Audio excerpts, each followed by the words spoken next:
નમસ્તે વિદ્યાર્થી મિત્રો, એક્સિલન્ટ એજ્યુકેશન ચેનલ પર આપનું સ્વાગત છે। આજે આપણે અભ્યાસ કરીશું સ્વ અધ્યયન પોથી ભાગ 1 ધોરણ 6 વિષય ગણિત પાઠ 3 સંખ્યા સાથે રમત। તો ચાલો આજનો અભ્યાસ શરૂ કરીએ। પ્રકરણ 3 સંખ્યા સાથે રમત। 1 યોગ્ય વિકલ્પ પસંદ કરો। 1 4 અંકની મોટામાં મોટી સંખ્યાના અવિભાજ્ય અવયવો કેટલા મળે? तो जवाब आवशे 3।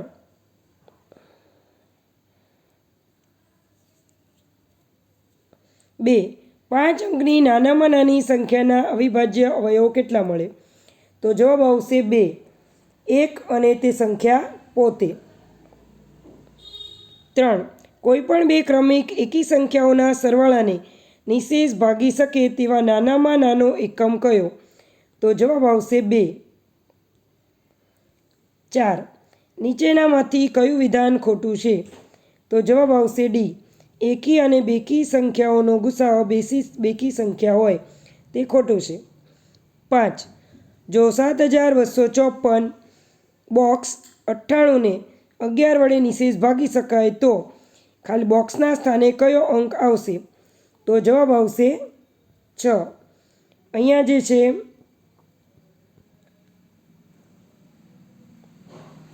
6 મૂકો એટલે આને જે છે 11 વડે નિશેષ ભાગી શકાય।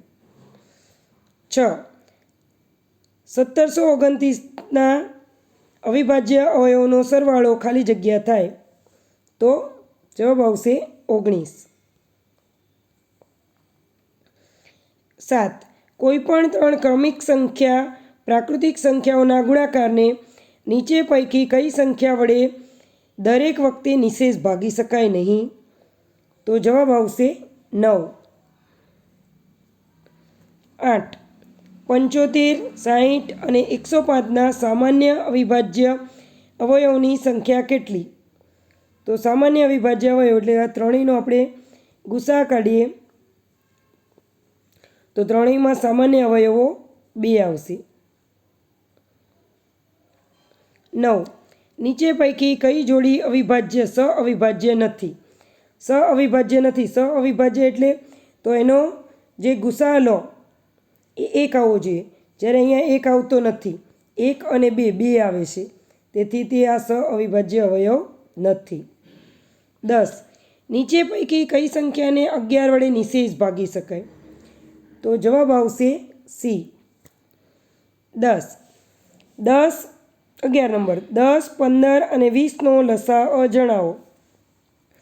તો તેનો લસા કાઢતા શીખીએ આપણે 10 15 અને 20। તો પહેલાં 2 વડે લઈએ, 5 દુ 10 15 એમણામ 10 દુ 20, પાછા 2 વડે એટલે 5 એમણામ 15 એમણામ 5 દુ 10, 5 15 5 આવ્યા, આ 2 છે એટલે એક લસા 2 આવશે। 5 15 5 એટલે હવે લઈશું આપણે 3 વડે, તો 5 એમણામ 5 તેરી 15 5 એમણામ, પછી લઈએ 5 તો 1 2 ને 3 5 એકા 5 એટલે હવે લસા શું આવ્યો? તો લસા આપણો જે છે એ જવાબ આવશે 2 ગુણ્યા 2 ગુણ્યા 3 ગુણ્યા 5, 5 તરી 15 15 દુ 30 30 દુ 60 એટલે જવાબ આવે 60। 12 નંબર જો બે સંખ્યાઓનો લસા 180 હોય તો તેનો ગુસાઅ નીચેના પૈકી કયો ન હોઈ શકે? તો ગુસાઅ જે છે 180 છે એને આ ત્રણેય વડે ભાગી શકાય, 75 તેનો ગુસાઅ ન હોઈ શકે। કારણ તો 180 જે છે એ બેકી સંખ્યા છે। આ 180 જે છે એને આપણે ભાગીએ તો 45ને બધા વડે ભગાય પણ 75 વડે ભાગી શકાતા નથી। 2 ખાલી જગ્યા પૂરો 13 ખાલી જગ્યાએ દરેક સંખ્યાનો અવયવ છે 1 એટલે 1 એ ગુણાકાર માટે તટસ્થ સંખ્યા છે। 14 પ્રત્યેક અવિભાજ્ય સંખ્યાના અવયવોની સંખ્યા 2 હોય છે। કઈ રીતે? તો દાખલા તરીકે 34 હોય તો 34 એકા 34, 15 હોય તો 15 એકા 15 એટલે જે તે સંખ્યા અને પોતે 1 એમ ઓછામાં ઓછા 2 અવયવો તો મળે જ। 15 કોઈ સંખ્યાના અવયવોનો સરવાળો તેના કરતાં બમણો થાય તો તેને ખાલી જગ્યા સંખ્યા કહેવાય. તો સંપૂર્ણ સંખ્યા. 16. 2 એ માત્ર ને માત્ર એક જ બેકી અવિભાજ્ય સંખ્યા છે. 2 જે છે વિભાજ્ય કે અવિભાજ્ય બંને લઈ શકાય, પણ બેકી સંખ્યા છે. 17. 2 સંખ્યાઓ કે જેનો સામાન્ય અવયવ માત્ર 1 હોય તે સંખ્યાઓ ખાલી જગ્યા કહેવાય, એટલે કે અવિભાજ્ય સંખ્યાઓ કહેવાય. 18. 1 થી 100 વચ્ચે કુલ ખાલી જગ્યા અવિભાજ્ય સંખ્યાઓ મળે. તો હવે 25. આ કઈ રીતે મળે તેની શોર્ટકટ રીત જે છે એ ગણિત ટૂંકી રીતોમાં એનો વિડીયો આપેલો છે, તેમાંથી તમે જોઈ લેજો. 19. કોઈ સંખ્યાના એકમના સ્થાને 0 હોય તો તેને 10 વડે નિશેષ ભાગી શકાય. 2. સંખ્યાને 5 વડે નિશેષ ભાગી શકાય જો તેમના એકમના સ્થાને 0 કે 5 હોય. તો આ જે છે અવિભાજ્યની ચાવીઓ છે. 21. સંખ્યાના એકી સ્થાને આવેલા અંકોનો સરવાળો અને બેકી સ્થાને આવેલા અંકોના સરવાળાની બાદબાકી 0 કે 11નો અવયવી મળે તો તેને 11 વડે નિશેષ ભાગી શકાય. 22. 2 કે તેથી વધુ સંખ્યાઓના લસાઅ એટલે નાનામાં નાનો અવયવ સામાન્ય અવયવી. 23. 2 કે તેથી વધુ સંખ્યાઓના ગુસાઅ એટલે મોટામાં મોટો સામાન્ય અવયવ. ગુસાઅ તો આ અવયવ છે અને લસાઅ તો અવયવી છે. અવયવ જે છે એમાં ભાગ પડે અને અવયવી છે એમાં જવાબ મળે, એટલે કે ઘડિયો આવે. તો આ 2 વસ્તુ યાદ રાખી લેજો. પ્રશ્ન 3. સૂચના મુજબ કરો. 24 નંબર. 5335 અને 9,20,814 ને 11 વડે નિશેષ ભાગી શકાય કે નહીં? ભાગાકારની ચાવીઓની મદદથી ચકાસો. પહેલાં આપણે 5335 માટે એકી સંખ્યા, તો 1 અને 3ના સ્થાને, તો 5 + 3 તો 8. પછી બેકી સંખ્યા, તો 2 અને 4ના સ્થાને, તો 3 + 5 તો 8. હવે બંનેની બાદબાકી, 8માંથી 8 જાય તો 0. એ બીજી સંખ્યા લઈએ તો તેમાં એકી સ્થાન 1, 2, 8 અને 4. આ બધાનો સરવાળો કરીએ તો જવાબ મળે 23. બેકી સંખ્યા 2, 4 અને 6 એટલે 0 + 0 + 1 તો જવાબ મળે 1. તેનો તફાવત લઈએ, 23માંથી 1 જાય તો 22. 22 જે છે 22 એટલે 11/2 તો 0 0 થઈ ગયા, એટલે કે હા 11 વડે બંને સંખ્યાઓને નિશેષ ભાગી શકાય છે. 25 નંબર. 80, 96, 125 અને 160નો લસાઅ શોધો. અહીંયા જે છે આપણે લસાઅ શોધેલો છે તેનો ગુણાકાર જોઈ લઈએ. 2 × 2 × 2 × 2 × 2 × 3 × 5 × 5 × 5 ગુણાકાર કરશો તો જવાબ આવશે 12,000. 26 નંબર. 1, 2, 4 અને 5નો એકવાર ઉપયોગ કરીને 4 અંકની એવી એકી સંખ્યા બનાવો કે જેના પહેલા અને છેલ્લા અંકની અદલાબદલી કરીએ તો તેને 4 વડે નિશેષ ભાગી શકાય. અહીંયા જે છે 4 વડે નિશેષ ભાગી શકાય તેવી સંખ્યા બનાવવી હોય તો સૌથી પહેલાં આપણે મોટી સંખ્યા લઈશું 5, 4, 2 અને 1, પણ 4 વડે ભાગવાના છે, એટલે 4 વડે ભાગવા હોય તો 4ને આપણે આગળ લઈ લઈશું, એટલે સંખ્યા બનશે 5, 4, 5, 2, 1, 4,521. જેના ક્રમમાં ફેરવતા સંખ્યાને 4 વડે ભાગી શકાય. હવે નવી સંખ્યા આપણે બનાવીએ તો બને 1524, જેને 4 વડે નિશેષ ભાગી શકાય. 27. એક સભાખંડના ભોંયતળિયાની લંબાઈ 36 મીટર અને પહોળાઈ 16 મીટર છે. આ આખું ભોંયતળિયું ઢાંકવા 2 મીટરની ઓછામાં ઓછી કેટલી ચોરસ લાદીની જરૂર પડે? જવાબ. લંબચોરસનું ક્ષેત્રફળ લંબાઈ × પહોળાઈ બરાબર 36 × 16 બરાબર 576 ચોરસ સેમી. હવે લાદી એટલે કે ચોરસનું ક્ષેત્રફળ, તો લંબાઈ × લંબાઈ, તો લંબાઈ × લંબાઈ એટલે આવશે 2 × 2 બરાબર 4 ચોરસ સેન્ટીમીટર. હવે લાદીની સંખ્યા, તો લંબચોરસનું ક્ષેત્રફળ ભાગ્યા ચોરસનું ક્ષેત્રફળ એટલે 576ને 4 વડે ભાગીએ તો જવાબ મળે 144. 28. 3 કવરને પોસ્ટ કરવા અનુક્રમે દરેક ₹20, ₹28 અને ₹36ની ટિકિટ લગાડવાની થાય છે. જો તમે ફક્ત એક જ કિંમતની તમામ ટિકિટો ખરીદવા ઈચ્છતા હોય તો મહત્તમ કઈ કિંમતવાળી ટિકિટ ખરીદી શકાય? જવાબ: 20ના અવયવ તો 2 × 2 × 5, 28ના અવયવ તો 2 × 2 × 7, 36ના અવયવ તો 2 × 2 × 3 × 3. ગુસા હવે ત્રણેયમાં હોય એવું તો 2 × 2 એટલે 2 દુ 4. આ મહત્તમ ₹4ની ટિકિટવાળી ટિકિટ ખરીદી શકાય. 29 નંબર. એક દુકાનમાં પેન્સિલ, સંચો અને રબરના અનુક્રમે 6 નંગ, 4 નંગ અને 5 નંગના તૈયાર પેકેટ્સ વેચાય છે. જો શાળા વસ્તુ ભંડાર માટે સમાન સંખ્યામાં આ ત્રણેય વસ્તુઓ ખરીદવી હોય તો તમામના ઓછામાં ઓછા કેટલા પેકેટ્સ ખરીદવા પડે? તો જવાબ: અહીંયા 6, 4 અને 5 ત્રણેયનો આપણે લસા લઈશું તો આ જે છે એનો ગુણાકાર કરીએ 2 × 2 × 3 × 5 એટલે 60 મળે. હવે પેન્સિલના પેકેટ તો કેટલા હતા? તો કે અનુક્રમે 6 નંગ હતા એટલે 60/6 તો 10 પેકેટ બને. શાર્પનરના પેકેટ તો 60/4 એટલે 15 પેકેટ બને. રબરના પેકેટ 60/5 તો 12 પેકેટ બને. 30 નંબર. 200 કિલોમીટરના રોડ પર પ્રત્યેક કિલોમીટરે કપાયેલ અંતર દર્શાવતા 1 થી 200 અંકિત કરેલ માઇલસ્ટોન લગાડેલ છે. રોડની શરૂઆતથી એક બસ, ટ્રક અને ટેક્સી પ્રવાસ શરૂ કરે છે. જો બસ પ્રત્યેક 10મા માઇલસ્ટોન પર ઊભી રહે, ટ્રક દરેક 12મા માઇલસ્ટોન પર ઊભો રહે અને ટેક્સી પ્રત્યેક 8મા માઇલસ્ટોન પર ઊભું રહે તો શરૂઆત બાદ કયા માઇલસ્ટોન પર ત્રણેય વાહનો એકસાથે ઊભા રહેશે? હવે જો વિદ્યાર્થી મિત્રો, જ્યારે આવું વાહનો એકસાથે ઊભું રહેવાનું આવે તો હંમેશા તેનો લસાઅ કરવાનો. ઘણા વિદ્યાર્થીઓ આ દાખલો ગુસા કરીને કરે છે એટલે ખોટો પડે છે. તો આમાં ગુસા ક્યારેય આવે નહીં, લસા આવે.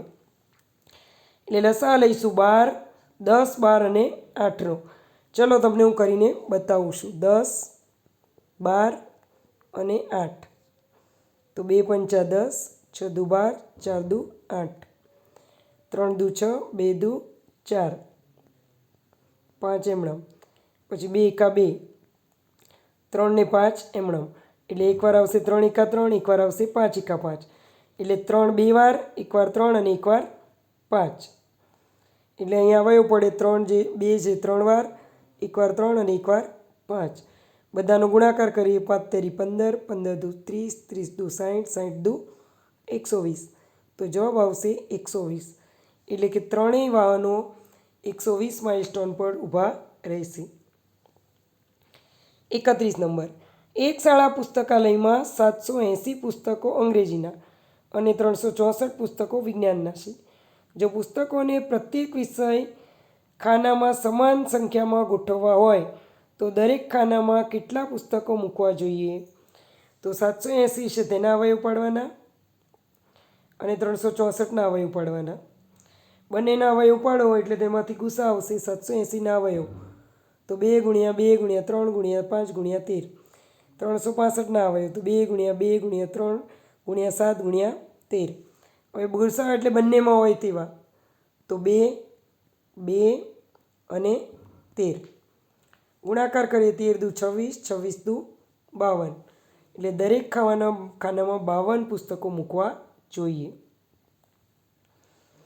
1. નીચેનામાંથી કઈ સંખ્યા 4નો અવયવી છે? અવયવી એટલે 4નો ઘડિયો, તો 4ના ઘડિયામાંથી કોણ આવે? તો જવાબ આવશે 12, 4 તેરી 12. 2. નીચેનામાંથી કઈ સંખ્યા 26નો અવયવ છે? 26ના ઘડિયામાં તો 26 દુ 26નો અવયવ તો 26 એકા 26, પહેલાં 26 આવે. પછી 3. નીચેનામાંથી કઈ સંખ્યા વિભાજ્ય કે અવિભાજ્ય નથી? તો જવાબ આવશે 1, 4. જો xને 6 વડે અને 2 વડે ભાગી શકાય તો તેને ખાલી જગ્યા વડે પણ ભાગી શકાય. તો 6/2 એટલે 3 દુ 6 તો જવાબ મળે 3 વડે પણ નિશેષ ભાગી શકાય. 5. નીચેનામાંથી કઈ સંખ્યા 11 વડે ભાગી શકાય? તો આ જે સંખ્યા દરેકને 11 11 વડે જોઈ લેવાના ભાગાકાર કરી અને એવું ન જોવું હોય તો અવિભાજ્યતાની ચાવી એટલે વિભાજ્યતાની ચાવી લઈને પણ તમે જોઈ શકો છો. તો જવાબ આવશે બી. 6 નંબર 6 અને 8ના 100થી નાના સામાન્ય અવયવી કેટલા? અવયવી એટલે ઘડિયો, તો 6ના અવયવી. 6ના અવયવી તો 6નો ઘડિયો આપણે બોલશું 6 એકા 6, 6 દુ 12, 18, 24, 30, 36, 42 એમ કરી અને 6 દાન 60, પછી 6 ગુણ્યા 11 તો 66, 6 ગુણ્યા 12 તો 12 છક 72, 13 છક 78, 14 છક 84, 15 છક 90 અને 16 છક 96. તો 16 સુધી આપણે લેવું પડે. એ રીતે 8ના અવયવી 8 એક 8, 8 દુ 16, 8 ત્રીસ 24 એવી રીતે 96 સુધી લેવાના. હવે બંનેમાં સામાન્ય હોય તેવા એટલે કે બંનેના સામાન્ય અવયવી તો બંનેમાં હોય એવા કયા હશે તો કે 24, પછી 48, પછી 72 અને છેલ્લે આવશે 96. તેથી બંનેમાં સામાન્ય અવયવી હોય એવા 24, 48, 72 અને 96. 7 નંબર 25, 40, 50નો ગુરુત્તમ સામાન્ય અવયવ શોધો. 25ના અવયવ 25, 25, 40ના અવયવ 10, 20 દુ 40, 10 દુ 20, 5 દુ 10, 5 એકા 5. 50ના અવયવ 25, 25, 25, 5 દુ 10, 25, 25 દુ 50, 25, 25, 5 એકા 5. હવે આ જે છે 5 ગુણ્યા 5 અહીંયા. 40ના અવયવ તો 2 ગુણ્યા 2 ગુણ્યા 5 અહીંયા. 50ના અવયવ તો 2 ગુણ્યા 5 ગુણ્યા 5. હવે બધામાં ત્રણેયમાં એવા કયા તો ખાલી 5 એટલે ગુસા આવશે 5. 8 નંબર 6, 8 અને 12થી વિભાજ્ય 3 અંકોની સૌથી નાની સંખ્યા શોધો. તો 6, 8 અને 15ના લસા લઈશું એટલે અહીંયા જે આવે એનો ગુણાકાર કરીશું તો 2 ગુણ્યા 2 ગુણ્યા 3 ગુણ્યા 5, 5 તેરી 15, 15 દુ 30, 30 દુ 60, 60 દુ 120. 9 સઅવિભાજ્ય સંખ્યાઓની 3 જોડ જણાવો. તો જવાબ કોઈપણ બે સંખ્યાઓ જેનો અવયવ માત્ર એક સંખ્યા હોય તેને સઅવિભાજ્ય સંખ્યા કહે છે. ઉદાહરણ તરીકે 17 અને 9, બીજું 15 અને 37, ત્રીજું 18 અને 35 અને ચોથું 7 અને 5. આ સિવાય પણ તમે બીજી સંખ્યાઓ પણ લખી શકો છો. 10 નંબર 15 અને એક્સનો લસા 60 હોય તો એક્સની કિંમત શોધો. અહીં જવાબ આપણે છે 15 ગુણ્યા એક્સ બરાબર 60 એટલે એક્સ બરાબર લઈશું 60 ભાગ્યા 15 તો 15 ચોક 60 એટલે જવાબ મળશે 4. તો વિદ્યાર્થી મિત્રો આજનો અભ્યાસ પૂર્ણ થાય છે. તમને વિડીયો પસંદ આવ્યો હોય તો વિડીયોને લાઇક, શેર અને સબસ્ક્રાઈબ જરૂરથી કરજો અને તમારા બીજા મિત્રોને પણ શેર કરજો. Thank you.